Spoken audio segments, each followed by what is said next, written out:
It's this one right here.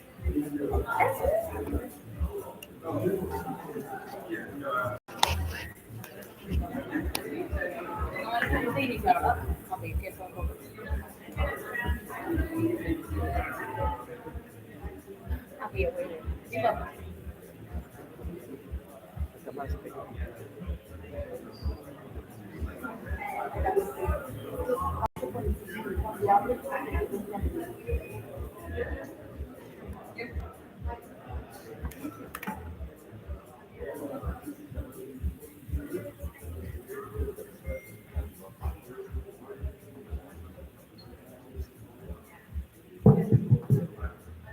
Buenos días.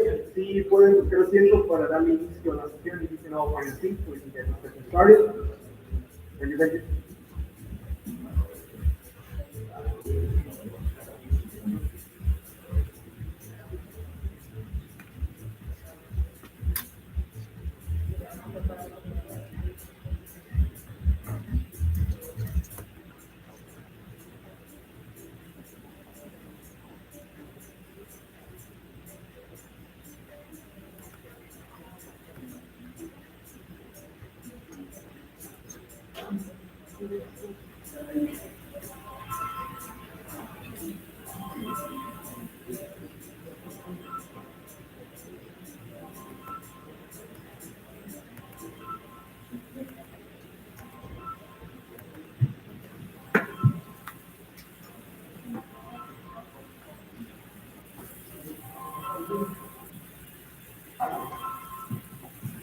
Hi everyone, thank you for coming to this week's event of 1 Million Cups. My name is Ivan Villarreal. I am an intern for the Entrepreneurship and Commercialization Center here at eBridge.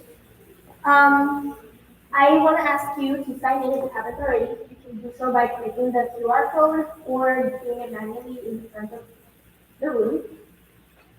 Now, before we get started, we want to give a huge shout out to our coffee sponsor for this week. It is Aroma Espresso, Ms. Maida. Let's give her a round of applause. Also, Mr. Johnson from the second floor for bringing some sweet treats. Thank you. Okay, so before we get to our presenters, I just want to tell you guys a little bit about what 1 Million Cups is and what we're trying to do.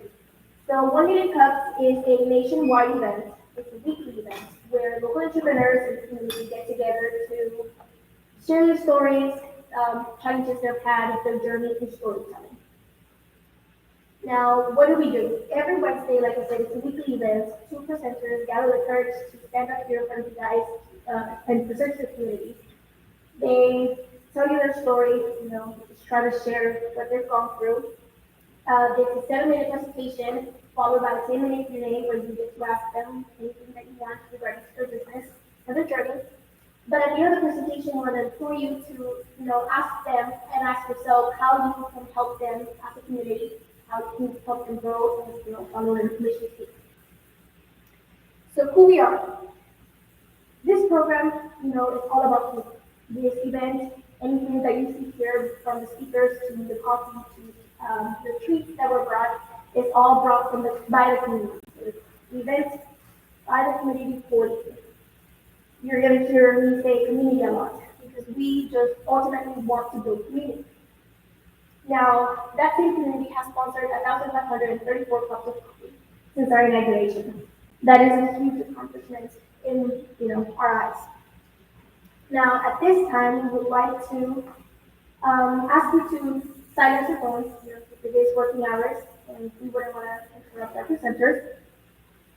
So our first presenter of today is Ms. Abby Los. She is the owner of a local shop here. It is Treats, and it's called Sugar Bee Hostess. So let's come up here, Ms. Los.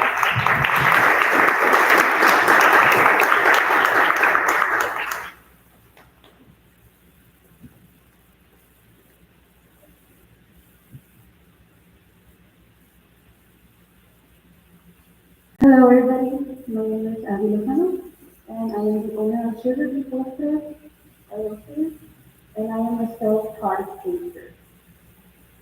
We are a pop-up bakery, which pretty much means that We don't have a brick and mortar yet, but we do sell at pop-up markets, farmers markets, and most recently at local coffee shops. We serve classic and zero desserts, which is probably what we're most known for. And we found the perfect balance to serve customers that are either keto or health friendly, those who have dietary restrictions like diabetics, and those simply looking to satisfy a sugary craving with cookies. How did I start? Pretty much like everybody doing this kind of work, it was just a simple hobby. I used to sell to families, friends, well, mostly it was like gifting, cakes, cheesecakes, coming at early works from way back then, obviously not the most beautiful. Slowly people started telling me that they wanted to buy stuff from me, so I started doing that and started selling on Facebook Marketplace, which back then was super new, so it was a new experience to do. But that helped me gain more customers, and I got the dessert got popular enough that I wanted to go out and venture more. So I ended up reaching out to the Rancho Farmers Market, and that was the first farmers market that I ever did. This was back like in 2017. Um, People there, they loved my desserts. I was very, very happy, especially the keto ones. Everybody was happy I could get something that was sugar free, low carb, and that's like how we started being known to people. That weekend, the pandemic happened, so I had to completely shut everything down and just focus on surviving that pretty much because it was really quite a lot experiences too. Finally, when the pandemic ended, um, I was able to reopen, and then I returned to selling on Facebook Marketplace again, and this is when the pop-up market started showing up. They were a very new thing, so I started doing those, and my customer base grew. It grew a lot, and I was really, really happy, but at this point, I was still working like out of my home kitchen, which obviously is very small and very limited. So that's when I started investigating what can I do to expand my customers, how can I expand more desserts, how can I expand my production. So that's when I discovered that we can rent commercial kitchens. So I started looking, I finally found one in the town called Oficina by the Hour. So there I was able to grow a lot.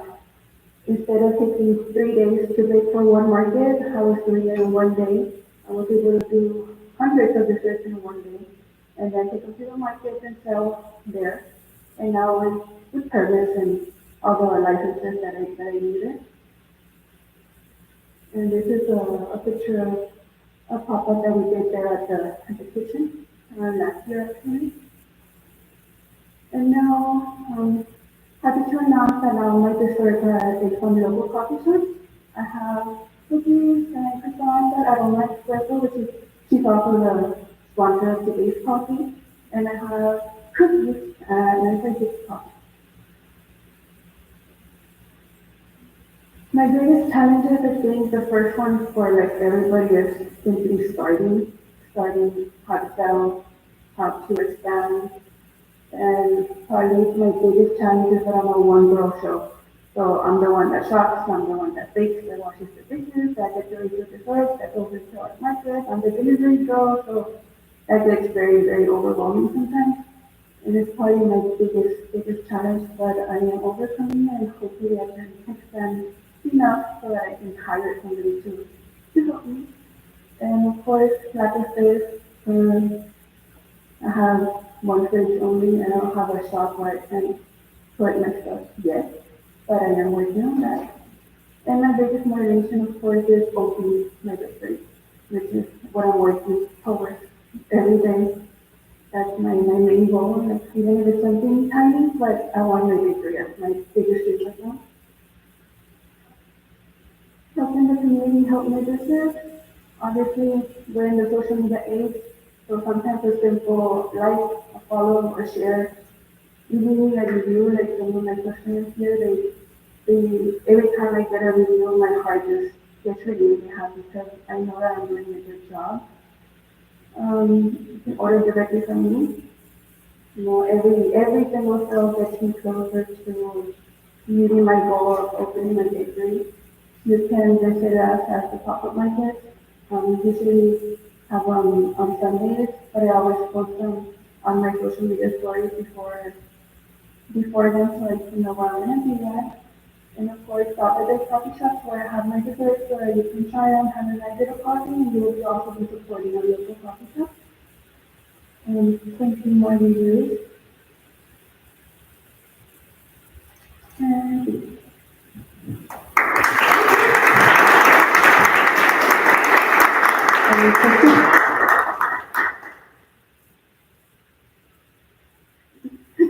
hola.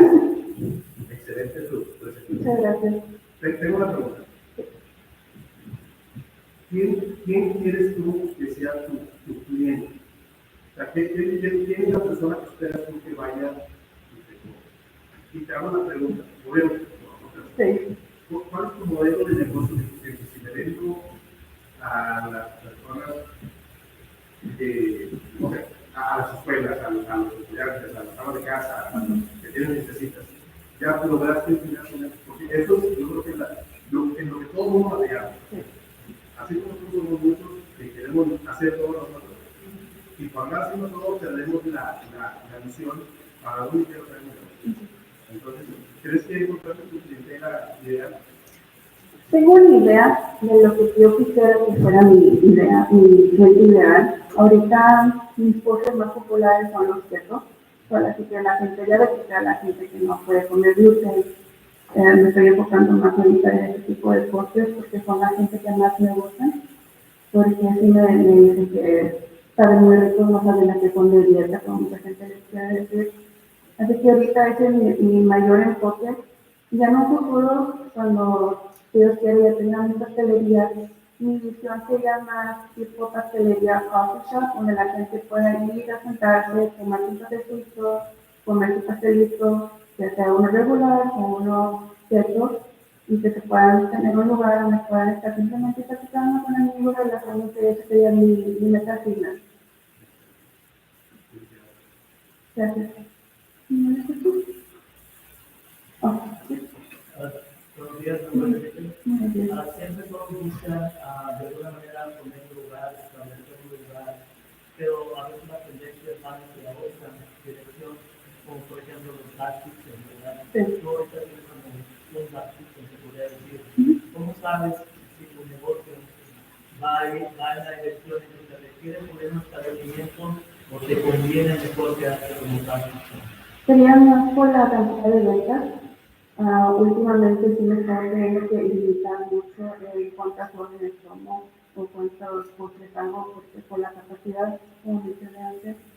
Así que siento que si yo pudiera tener un lugar físico donde siempre hay postres disponibles y la gente pueda ir, eso me ayudaría mucho ahorita, porque no me gusta cuando me dicen, no ocupo un postre y es como que ya no tengo tiempo, ya no te puedo hacer nada, lo siento, tengo que rechazar gente. Y desde que empecé a tener que rechazar gente es cuando yo digo, ok, ya es hora de que están bien, ¿no? Y entiendo que mucho es buscar a la gente que busca la comida fresca. Principalmente. Pero esto es un negocio, entonces también va a haber gente que quizá le gusta sus postres, pero no sean frescos. Y otra rama podría ser, si mientras no puedan poner su establecimiento, manejando otras ramas, quesos, no quesos, y esto manejando también hacia salas como estas, conferencias, fiestas, eventos, para que puedas manejar y tener más ramificados en el negocio, al menos en dos ramas, no ramificar tanto porque no es bueno, pero dos ramas. ¿Qué es lo que crees? Sí, ahorita sí estoy balanceando los dos, pero sí no cabe la cuenta que creo que esto es lo que más se vende. Pero sí manejo los dos, sí. You mentioned you were a self-taught baker. Yes. So what was the breaking point in saying like, hey, I'm going to turn my hobby into a passion or something that will monetize? When I started, It was like, I had a full-time job, Uh-huh. and it got to the point where making cakes and selling to the people doing the markets was giving me more profit than my actual full-time job. So that's when I decided, okay, it's time to let that one go and focus solely on charity. I know we have had collaborations with coffee shops locally, right? Yes. Can you talk about that a little bit? Yeah, right now I have cookies, like a variety of cookies, both keto and classic at Aroma Espresso. I've been with them for about 2, 3 months approximately. 2 weeks ago, I recently started with the cookies, which are cookie-filled croissants at 956 Coffee. I actually just dropped them off yesterday. They're Kinder chocolate and they're delicious. And on Friday, I'm gonna be taking some matcha with white chocolate cookies, so stay tuned for that. And I'm hoping to get into more coffee shops. I'm still looking around to see who will be wanting my desserts there. Thank you. Mhm. That's an interesting business model, renting out as much as that's something I've never heard before. How did you come up with it? What kind of training or what did you learn about that kind of company? Lots of Googling. Yeah, because I wanted to be able to have all the permits and licenses that I needed, but at the moment I can't afford to open a bakery. So I was just researching, okay, what's my other option? What can I do so that I can have a legit business and have everything set in order?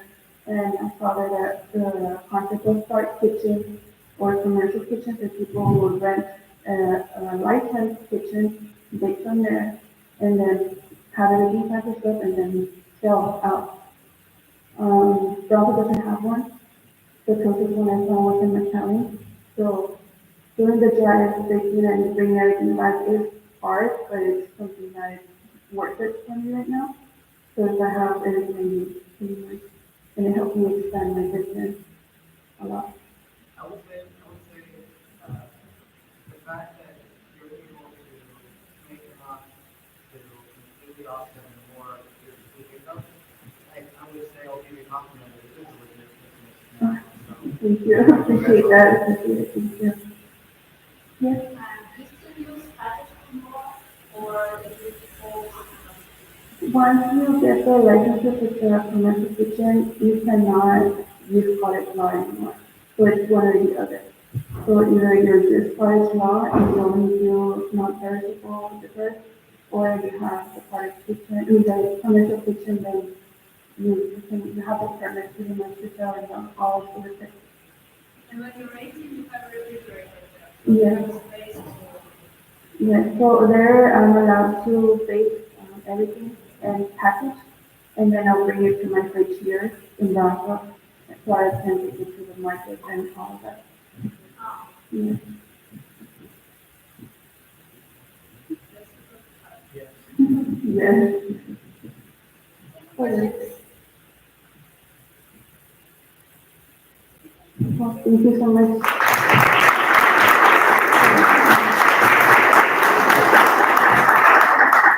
Thank you, Ms. Abby. If you guys haven't already gotten any treats, they're in the back. I'm sure you won't be disappointed. Next up, we have a special presentation by Mr. William Cups. He is the founder and executive director of Elements, and he'll be presenting about a Frontera Institute program.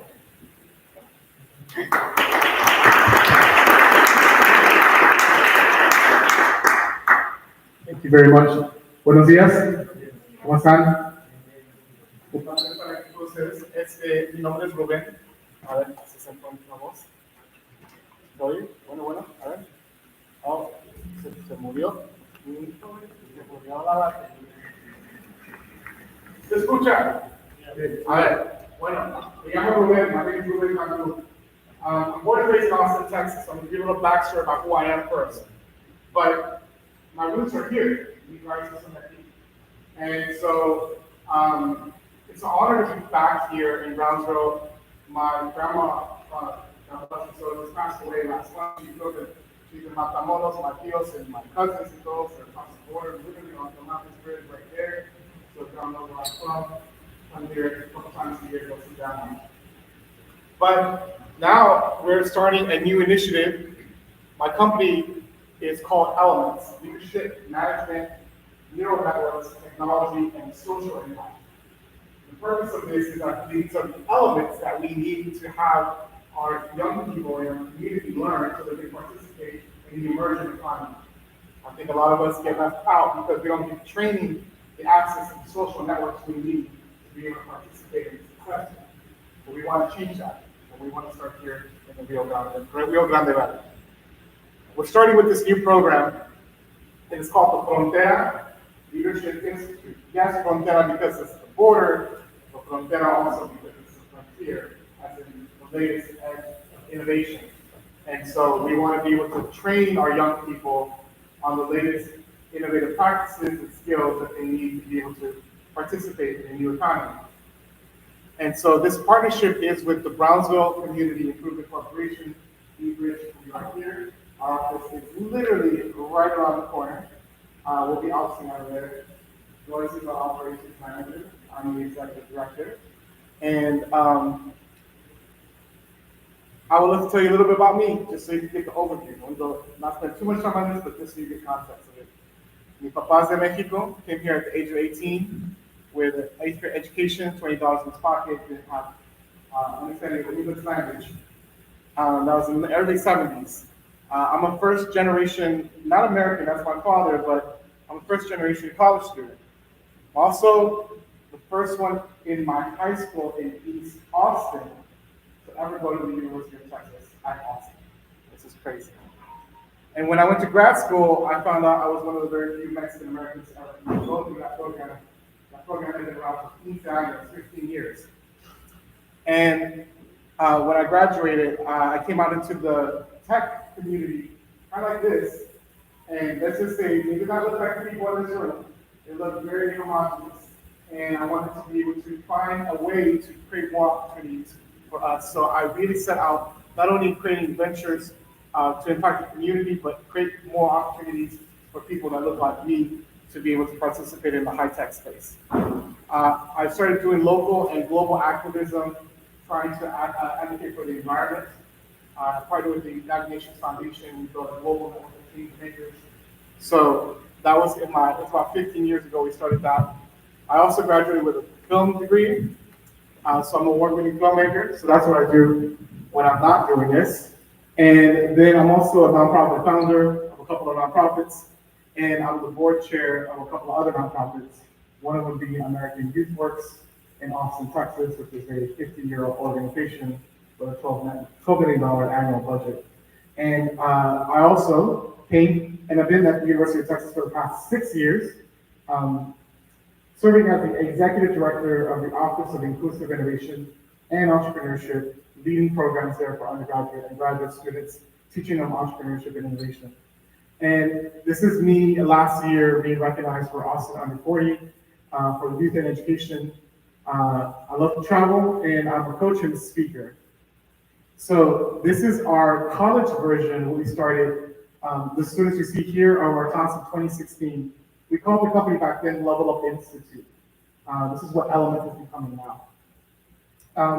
But almost 11 years ago, we launched Austin's first social impact incubator that took companies from the ground, not knowing anything about entrepreneurship, but they had an idea, and we helped them scale and get funding. Then we also launched a high school program for Title I high school students. That is high schools that are on free reduced lunch in ISD, and they became successful, and we took them into this big conference, annual conference called South by Southwest, and we had their annual pitch competition there. And so it became a big event or scene for the community in that space. And then in 2016, we launched this college version. These students end up doing phenomenal. Some of them getting hired at 6-figure salaries. Many of them being DACA students, working for the mayors, launching their own companies. And this is a 12-week career and startup incubator we launched for them. I still keep up with them and talk to them on a regular basis.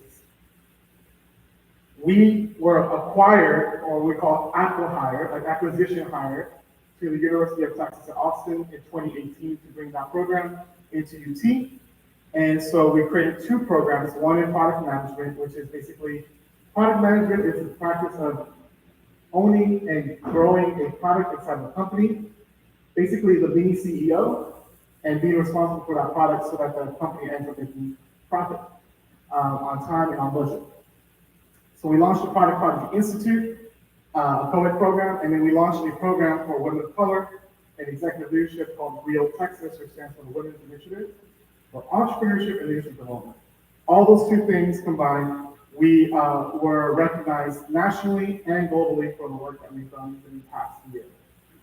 So we've been taking students through this process, and we were brought into the Division of Diversity.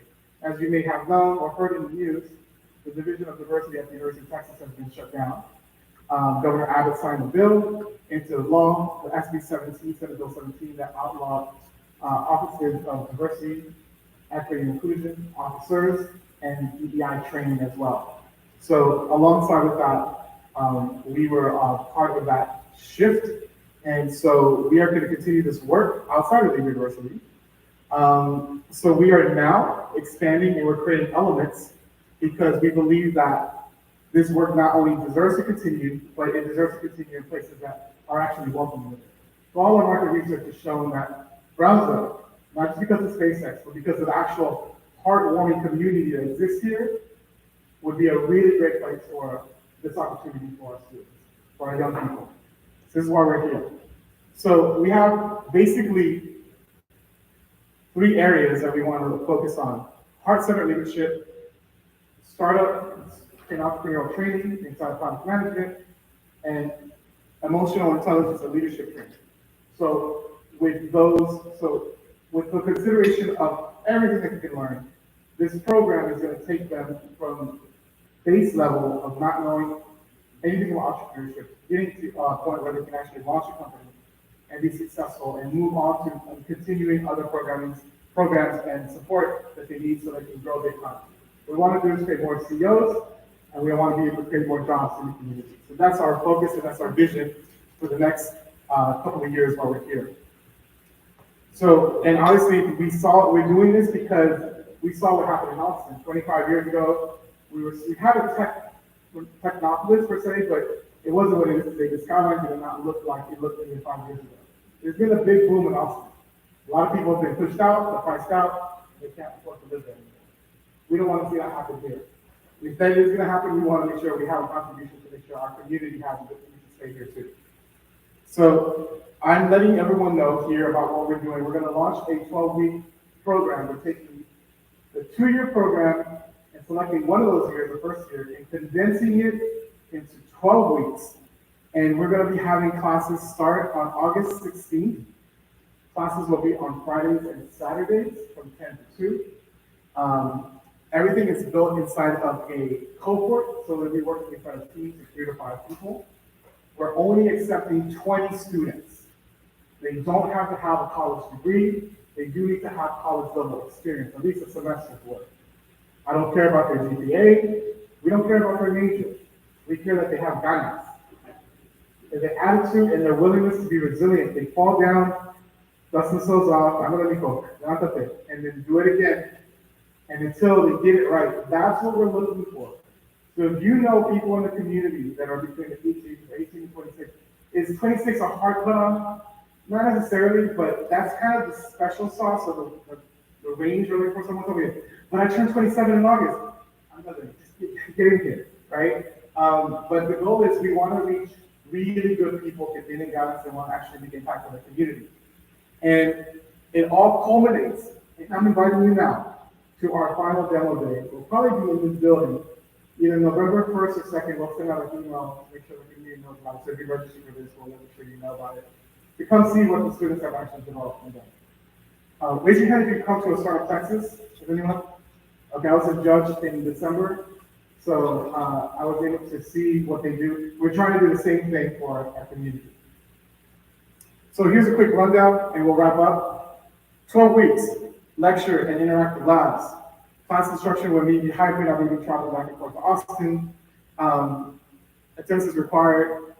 Poly teamwork between 5 to 10 hours, and they must receive an 80% from the assignments to receive the certificate. There'll be 10 assignments. They'll be paired up with a coach. And if you're interested in coaching a team, let me know. That's going to help them move their ideas along and make sure they maturate into the end of the semester. They're also going to be paired with a personal one-on-one mentor throughout the program. And we're also exploring how to do tech tours, whether it be in Austin or here in the region as well. I'll save you real quick. I'll just, this is going to be a little bit more because I'm running out of time. So, and I can send this over, and there's also our info session video that you can watch on entrepreneurship.org if you missed this. But essentially, these are the key core concepts they're learning in the semester. Human-centered design, lean startup, agile frameworks and methodologies, and product management principles.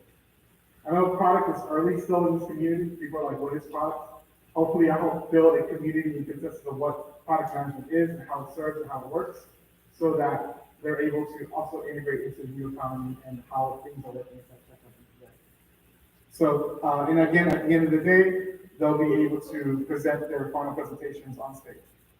Also, one thing you should know, when we started in August, we've taken from individuals to a team by taking them to a retreat. We're gonna take them to Camp Rio here up the street, and they're going to be camping with us for 3 days, starting Saturday and Sunday, getting to know each other, doing team exercises, and actually getting to the beginning of what product management show is about. So, as I said, our awards, our program has been recognized nationally. We're national champions, and we've also been recognized by the United Nations Foundation, actually the United Nations World Logic Day for a Promise Award. And then we're building out the alumni network continually serving. So all the alumni networks that you saw from 2016 onward is still engaged with what we're doing and supporting and bringing their knowledge and support to the students. So that's what we're trying to do here, and create that feedback loop. So our students do end up getting funding. They end up matriculating, going into the tech industry, getting hired 6-figure salary jobs. We've taken over 100 students through our programs. But more importantly, we want to build leaders who have emotional intelligence and they understand local and global issues, so they can actually help create companies that make a difference and lead the culture. Some of our students, Valeria in the middle, because I'll tell you about all of them, but Valeria in the middle, I just talked to her a couple days ago, and she is doing phenomenal. She's working for the U.S. Chamber of Commerce right now, but she went through our program, launched her company, got it funded, created a product for her state in Nuevo Leon, because she's an international student, that helps young people know about who their legislators are and the bills that are being passed so they can get engaged and vote more. Got funded by Johns Hopkins, graduated our program, got picked up with a free ride to Oxford University over there in UK for free in diplomacy, a master's in diplomacy. And she became a Y20 fellow, a TEDx speaker, and she worked under the Secretary General of the United Nations, Antonio Guterres. That's just one of the students that have gone through it. He's working at Intuit, making 6-figure salaries. He's working at a nonprofit doing HR with that nonprofit that I chair. All of them doing so, and that's just a fraction of our students. So we're asking people to apply. I know sometimes people wait till the last minute. We technically have 1 month till the deadline, so no se espere mucho. Don't wait too long. July 27th at midnight, we're asking everyone to have their applications in. We only have room for up to 20 students. This is a pilot program, and it's free. It costs the students nothing. However, if you were going to pay for it, it's valued at $5,000. It's comparable to Product School, Cornell, and Pragmatic Institute, who all offer product management certificates. That's what we're offering here for free for our community. In turn, we're asking the students to really put in the work so we can create that engine and they continue giving back to the community. So fronteraleadership.org is where you apply, and you can contact us, and I'll stick around, and my office is literally right around the corner. And I want to thank Armando Savana for letting me come and speak here, and shout out to the BCIC staff here. So thank you. And let me know if you have questions.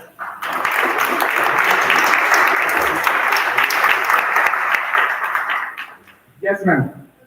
How would you measure success after the completion of the book? So we'll be measuring throughout, middle of the beginning, middle, and end, but we're looking at confidence levels, how far they came along with their ideas, and then matriculating into the tech industry. they launched a company from a chicken to the second street. Some of the key points that we look for.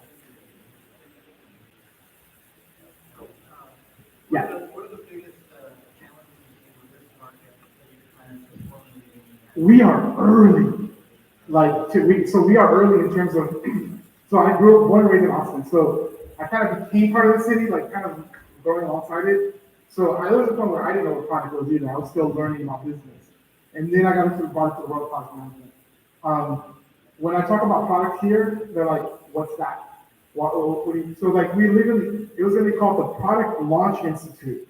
And they're like, they're not gonna know what product is over here. Call it Frontera Leadership Institute.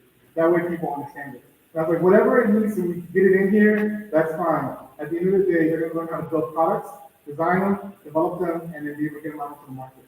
So yes, entrepreneurship, but not everyone's ready to be an entrepreneur straight out of college, even though that's what I like. It's a lot of risk. They want security. They want to be able to like take care of their family. They want to get a job. So product management is entrepreneurship inside of a company, and they still learn all the mechanics, but they have that shielding to work inside of a company and do that. Does that make sense? Is it more theory or more practice? It's all hands-on. It's all hands-on. You literally, the one thing, the people who don't do well in my program, not that they can't, the people who don't do well in the program are the straight A students, especially ones at UT, who need to be told everything and how to do everything, and they need to know how to make an A, and they hate ambiguity, and they're like, and they get super stressed out. The ones who do good are my C and D students who's like, I'm gonna figure it out. Now, I need them to not break the rules, right? Stay within the law, right? But they're like, yeah, I got it. Like, I see what you're trying to do. I don't know exactly what I'm doing, but I'll ask you questions. And they work alongside. Those do amazing in my program. So this skill set can translate into anything. If they want to do a makerspace and they want to go and like build hardware, we'll take them right before they actually manufacture. But if they want to do 3D printing, they want to build a prototype, great. We'll try to figure out how to get them access to 3D printers. If you know of any, let me know. Our program starts just shy of full development coding. AI is emerging so fast that we made the decision. I was like, do we become another coding school or no? And I said no, because AI is going to start disrupting everything. But what hasn't been disrupted is knowing how to manage and build teams, resolve conflict, and build really great culture. And I think that's still going to be needed in today's age. So that's why we went that path. Yeah. Oh, I just was wondering, like, is the focus on the students staying here in the valley to like continue on with their projects? I can't force them to stay, right? No one can force them to stay in Austin. We're trying to create the inclusive community where they have a reason to stay. They dug their heels and say, no, we're going to build a family here, and we're going to build a community here. That's the goal. Because otherwise, we keep shipping in people from other places in the country. There's nothing wrong, like diversity is great, but when the people from here who've been here for generations can't afford to live here anymore, it becomes an issue. So it's like, well, how do we get to live here? Well, they need to also participate in the economy. That's all we're doing. Any other questions? Yes. So part of the leadership committee is to environment. What agencies have you talked about to be able to move what they are already in your program and not fill out the communities, right? Because there's this whole in the theory and all this other stuff. When you go out in your life, that takes knowledge, especially for these methods.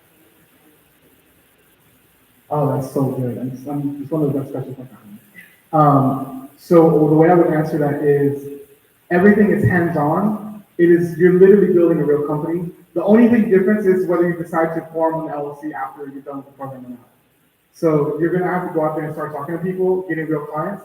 And if we can get you to a point, and maybe you don't have it within the first 12 weeks, because I'm trying to condense 1 year to 12 weeks, but as you continue through our mentorship, if you get to a point where like, hey, boss, I got like my first dollar. Hey, keep going. And then they got the first sale and then they keep going.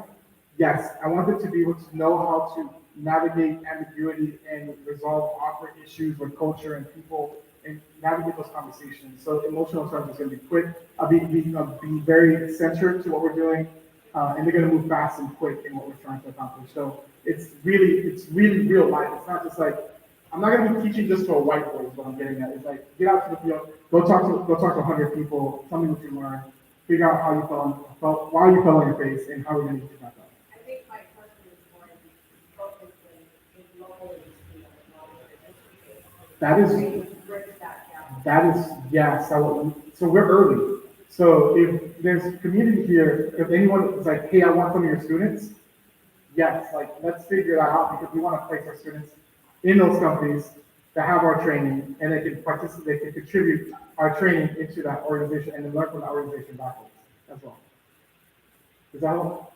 It's not, because that's part of where I was getting at. I mean, we think we just sit on the book, but application is a dual solution, and first, that's the part, and that's the way that there's a success, we get that evaluation, and the effective solution, and I think that, especially at Hispanic, they tend to be like, and quiet, so, and, we don't want to be the person with the attention, and if we give, we pay attention and patiently, we good signals, more like, oh, so this, that, there's a lot of criticism, a lot of, I think, some of the families, especially in the street, It'll take it's gonna take the whole community to like make it successful. So while I can do the training, I can't be in every business. Like, so if you know, like, you know what, I want one of your muchachos to come in. Yeah, like once you see them at demo day, you're like, whoa, they were super shy when they came in. And now look at them, like how they transform. And you're like, hey, I want to talk to them. Like, go talk to them. So that's what we do. Other questions? Yes. I don't know to say this in this, as you say, this is a good risk, but I see it's a good risk between when the young people came from high school and from the university, but they are very shy, or they don't know, they haven't really worked before, and so with this kind of training, they will see also their abilities in order to start working in a company where they need to apply them because they don't know how to do. They know the theory, Practice. but yeah, to the practice. And as you say, they can be in any kind of company first, and then they probably in a different company they will identify what they are really want to be a worker or go as an entrepreneur. Entrepreneur. Yes. So I think it's great for them It's, to get it over. it's as real life of a sandbox as we can create for young people because they have the freedom to fail and they're not going to lose their mortgage. Right? Like it's like, okay, cool, like it didn't work out, great. And most entrepreneurs when they start the very first business don't make it. They're like, it didn't work. This is what I learned from it, and that's what's valuable. So we want to give them the muscle of what it feels like to start something and then get back up and then continually build that, reinforcing that idea. Pues los agradezco a todos. This is my information. My email address is Ruben, RUBEN @elementscs.org, or you can email us at contact us at elements.org. Thank you so much, Armando. I hand it over to Armando. Where are you at? Oh, yes, next.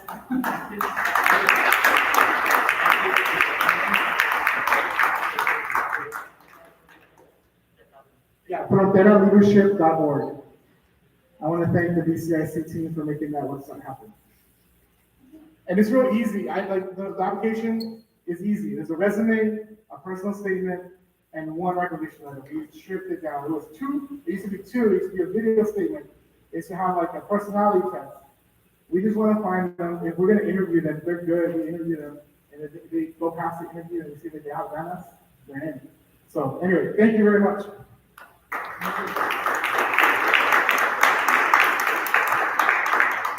Thank you so much, Ruth, for your presentation today. It was a very special one and two. It was actually put together by our intern. We had an intern for a month, with the communications leadership person. She did some campaigns for us. She ran our emails, wrote press releases, writings, content for the website, and her farewell project for us was putting together an intern. So we want to thank you so much for your contribution to this month. A few things before we get the session over. So today, June 26th, if you are registered for the Lucrative Business Program, so it's the 6th session, it's like the last session. So don't forget that, 4 p.m. Next dot, my third, it's a very special one and see. We're actually having, we're calling it 1 million factors. and it's the 4th of July celebration. And the taquiza is sponsored by a local taco maker, and it's tacos in field reform in Southmost. So if you're thinking on coming to the taquiza next Wednesday, signing to the event rights where you keep track of who's coming, you have to be prepared to serve you. That's next Wednesday, July 3rd, Independence Day, 1 million tacos.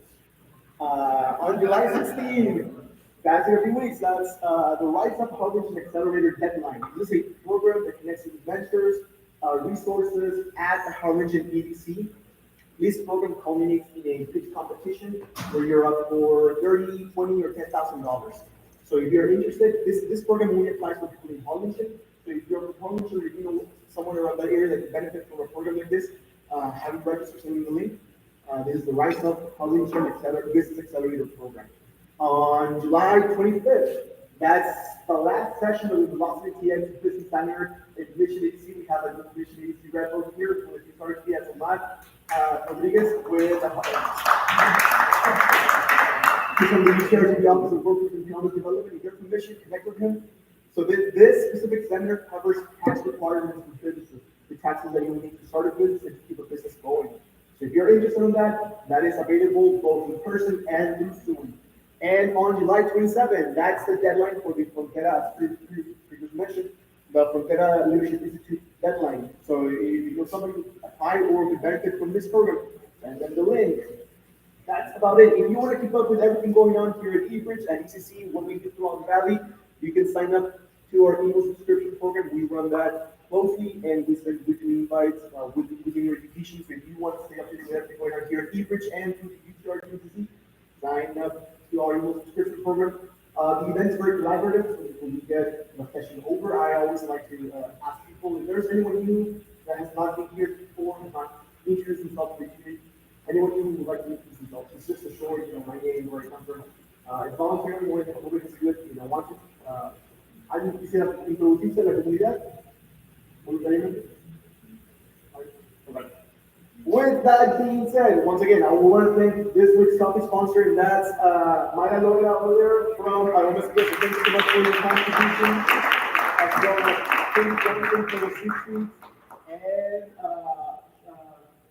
for bringing those desserts as well. Well, that's it. From everyone, on behalf of everyone here at the Uber Center team, in charge of DCC and the DCI, thank you so much.